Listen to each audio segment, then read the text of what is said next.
Ajarbelajar.com. Belajar, berbagi, berkontribusi. Assalamualaikum Sobat Ajar Belajar. Kali ini kembali lagi bersama saya, Mini Tutor Ellen. Kali ini kita akan membahas mengenai konten series dari farmakologi molekuler. Nah, jadi pengantar sedikit ya. Farmakologi molekuler itu merupakan yang intinya itu ilmu yang dia mempelajari bagaimana sih kerja obat itu di dalam tingkat molekuler, di tingkat reseptornya lah, sehingga dia itu bisa menghasilkan efek yang diharapkan. Nah, kali ini kita akan bahas mengenai bagaimana sih mekanisme kerja dari glukokortikoid terhadap reseptornya. Pasti bingung ya, apa itu glukokortikoid? Nah, glukokortikoid itu sering kok kita dengar, atau kortikosteroid, yang teman-teman sering tuh kalau misalnya berobat radang atau inflamasi, terus dikasih obat prednisolon, dexamethasone, hidrokortison, metilprednisolon, itu masuk ke golongan glukokortikoid kok teman-teman. Dan glukokortikoid itu sama dengan, dia itu namanya itu sama dengan kortikosteroid gitu. Sebenarnya nggak familiar kan obat-obat ini. Nah, kali ini materinya itu aku dari jurnal ini, Journal of Steroid Biochemistry and Molecular Biology, dari Peter J. Bernes, sama ini yang mekanisme dan regulasi hormon glukokortikoid pada manusia, dari Aprizal Lukman. Ya, kita langsung ya. Nah, sebelum kita mulai ke bagaimana sih mekanismenya dari glukokortikoid, kita itu harus paham ada transaktivasi sama transrepresi. Nah, itu terjadi karena adanya asetilasi dan deasetilasi histon. Kenapa? Karena sebenarnya itu DNA itu dia itu akan berikatan pada oktomer histon, sehingga dia akan membentuk nukleosom. Nah, nukleosom ini dia itu akan membentuk kromatin, dan kemudian kromatin itu menjadi kromosom. Istilahnya gini, DNA itu akan berikatan pada kromosom. Nah, bisa terjadinya transkripsi itu ketika keadaan faktor inisiasi transkripsi itu bisa masuk ke DNA. Nah, bagaimana sih bisa masuk ke dalam DNA? Nah, itu karena ikatan dengan DNA dan histon itu harus diperlonggar biar si faktor inisiasi transkripsinya itu bisa masuk. Nah, dan tadi dijelaskan, transaktivasi dan transrepresi gen terkandung pada modifikasi histon. Adanya transkripsi menyebabkan faktor inisiasi transkripsi dapat melekat pada gen dan memulai proses transkripsinya. Nah, untuk proses transkripsi itu kan yang pertama kita butuh faktor inisiasi transkripsi. Yang kedua juga ada enzim RNA polimerase 2. Nah, ini untuk mekanisme transaktivasi itu yang pertama histon.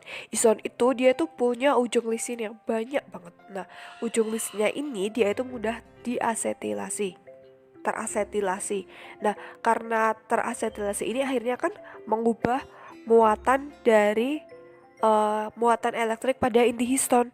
Kalau misalnya muatannya udah berubah, akhirnya kan inti histon terdisosiasi dari DNA.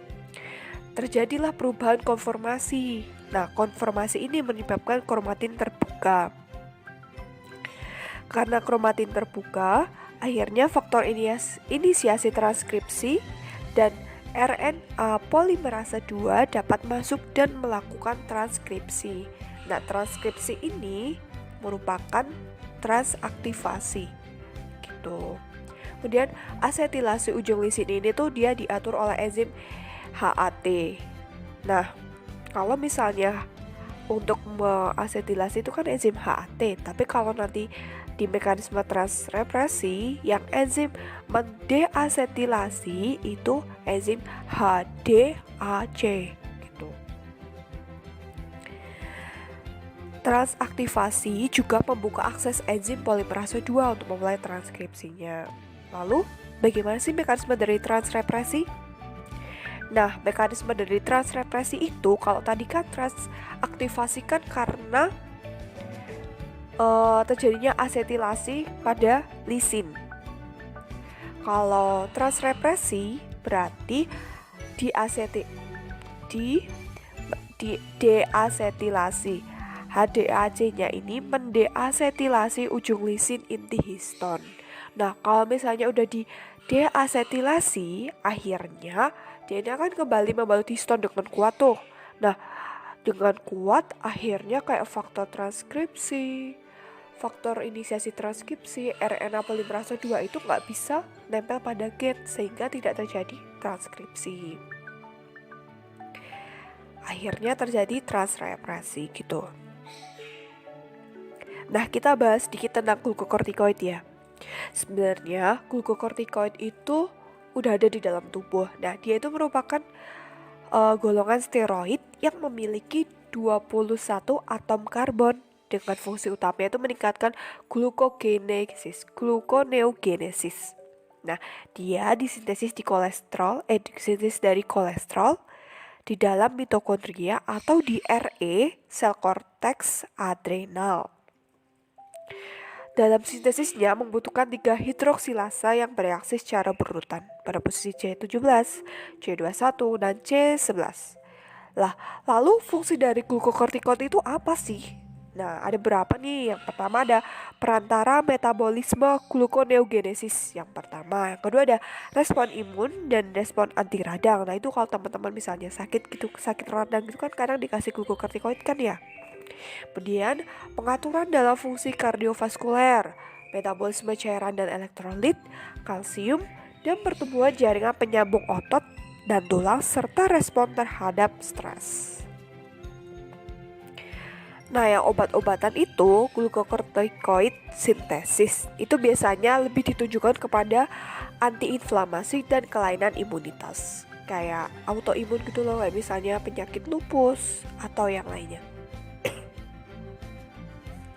Nah, ini sedikit ya, saat terjadi inflamasi, tubuh itu mengeluarkan hormon CRH, kortikotropin releasing hormon. Kemudian dia akan menghasilkan ACTH.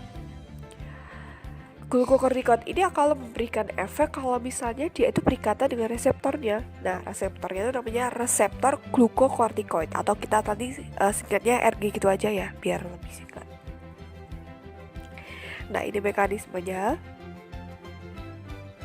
Kita bahas dari per hurufnya aja ya, per bagian biar lebih paham. Nah, yang pertama nih, kortikosteroid. Tadi kan kortikosteroid itu namanya dengan glukokortikoid. Nah, obat glukokortikoid dalam dosis tinggi dia itu bersifat lipofilik dan dia itu masuk ke dalam sitoplasma melalui difusi pasif ke dalam membran sel. Untuk ke sitoplasma kan harus melewati membran sel nih. Nah, dia itu harus berdifusi pasif. Kemudian setelah dia masuk nih,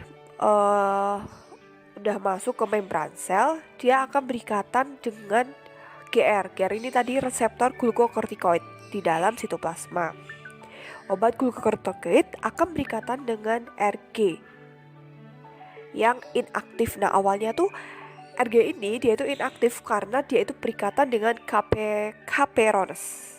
Nah, setelah si kortiko atau glukokortikoid ini dia berikatan dengan RG, akhirnya kan dia si RG-nya itu dia melepaskan caperonus dan NLS akan terbuka dan kompleks glukokortikoid dengan RG akan bertranslokasi secara cepat ke nukleus gitu.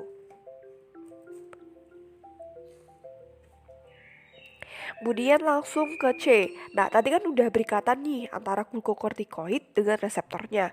Lalu apakah langsung berikan efek? Tentu enggak. Tentu tidak. Lanjut, setelah dia berikatan, akhirnya kompleks glukokortikoid dengan reseptornya ini, RG ini, membentuk dimer. di dalam nukleus. Kemudian dia itu berikatan dengan GRE. GRE itu apa? GRE itu adalah glucocorticoid response element yang selanjutnya akan melakukan perubahan konformasi. Tujuan perubahan konformasi ini untuk bisa melakukan proses transkripsi. Nah, setelah dia terjadi perubahan konformasi ini, akhirnya kan memudahkan tadi tuh kalau misalnya konformasinya berubah kan memudahkan kayak faktor inisiasi transkripsi RNA polimerase 2 itu dapat nempel karena akhirnya terjadi transkripsi. Nah, ini juga sama dengan perubahan konformasi ini memudahkan penempelan koaktivator seperti CBP300P, CAV, CRC2 yang dia itu memiliki aktivitas HAT secara intrinsik sehingga terjadinya asetilasi. Tadi ingat kan ada dua macam enzim. Enzim HAT itu enzim yang dia itu lebih ke transaktivasi asetilasi. Kalau HDAC dia itu yang pendeasetilasi sehingga dia itu menyebabkan represi, transrepresi. Nah, aktivitas HAT ini menyebabkan ikatan DNA pada histon. Inti histon akan terbuka dan RNA polimerase 2 akan mulai proses transkripsinya. Kemudian, kan tadi udah koaktivatornya udah nempel, akhirnya kan mulai terjadi transkripsi. Yang pada bagian ini, proses transkripsinya ini dia itu menghasilkan mRNA. Nah, mRNA ini merupakan salinan dari DNA oleh enzim RNA polimerase. Nah, setelah sudah terbentuk mRNA ini akan keluar meninggalkan inti sel. Nah, setelah keluar meninggalkan inti sel kan terjadi proses translasi tuh.